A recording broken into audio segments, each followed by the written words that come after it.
Mary ഡെർലിൻ. ഞാൻ ആലപ്പുഴയിൽ നിന്ന് വരുന്നു. ആലപ്പുഴ മൗണ്ട് കാർമൽ കത്തീഡ്രൽ ഇടവക അംഗമാണ് ഞാനൊരു 2 വർഷമായി കുവൈറ്റിലൊരു വേക്കൻസിക്ക് വേണ്ടി ഞാൻ അപ്ലൈ ചെയ്തിട്ടുണ്ടായിരുന്നു.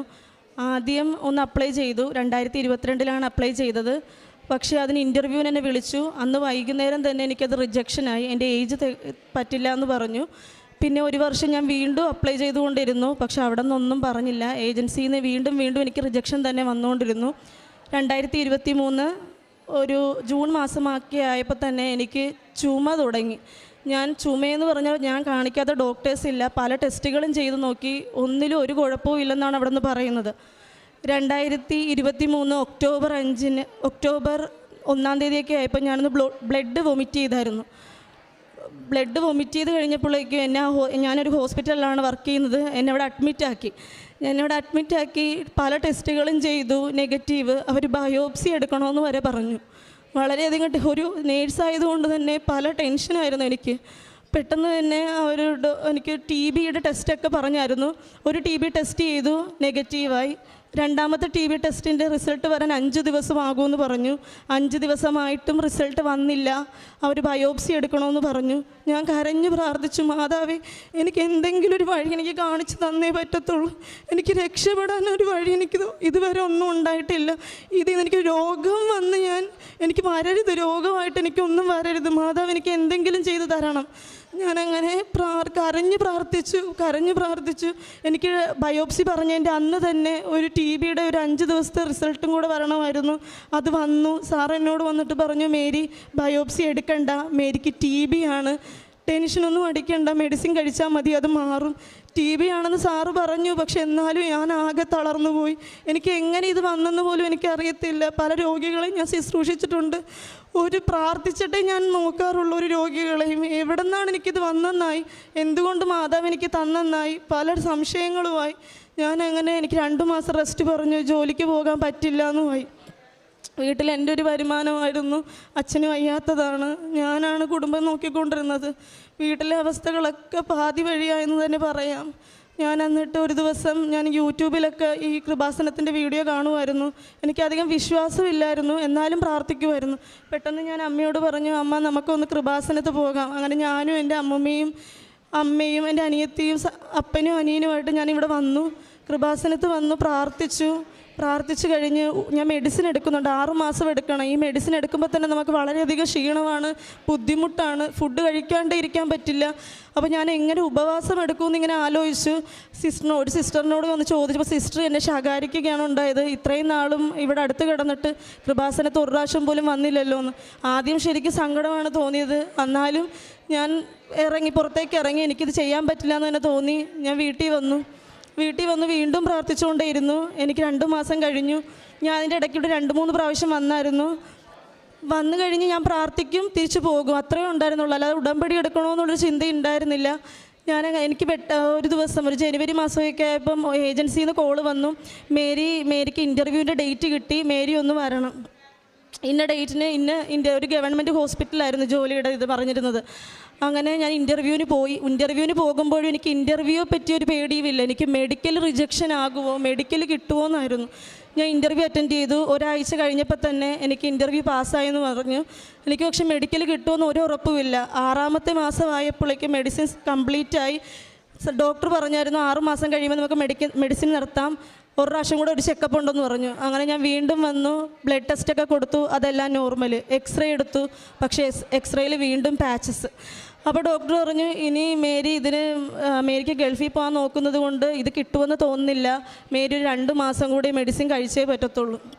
ഞാൻ പറഞ്ഞു, സാറേ എനിക്ക് ഇതിൻ്റെ അകത്തുനിന്ന് ഒരു ഇതുമില്ല സാറേ, ഈ പാച്ചസ് പോകാൻ ഒരു വഴിയുമില്ലേ.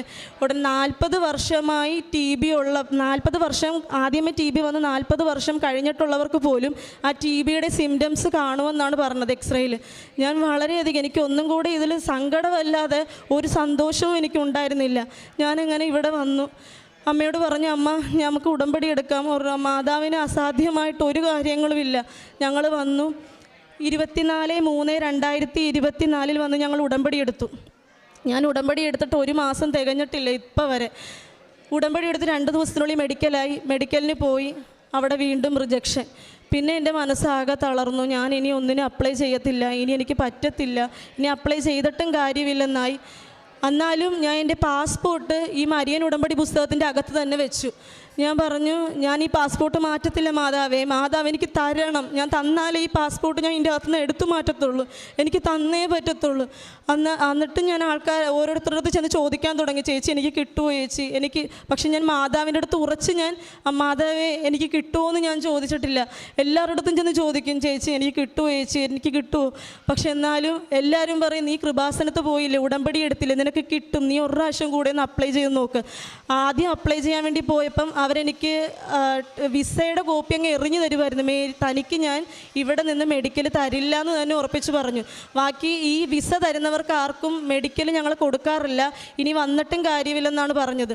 ഞാൻ എൻ്റെ മനസ്സിൽ എവിടെ നിന്നോ ഒന്ന് പറയുന്നുണ്ടായിരുന്നു, നീ ഒരു പ്രാവശ്യം കൂടെ ഒന്ന് ചെന്ന് ചെയ്ത് നോക്ക്, നിനക്ക് കിട്ടും നിനക്ക് കിട്ടും. ഞാൻ അങ്ങനെ അവിടെ വിളിച്ചു. എന്താണെന്നറിയത്തില്ല, ഞാൻ അവിടെ വിളിച്ച് പറഞ്ഞത് വരണ്ടെന്നാണ് അവർ പറഞ്ഞത്. ഞാൻ പറഞ്ഞു, സാർ എന്നോട് വരാൻ പറഞ്ഞില്ലേ, ഞാനൊന്ന് വന്നോട്ടെ എന്ന് ചോദിച്ചു.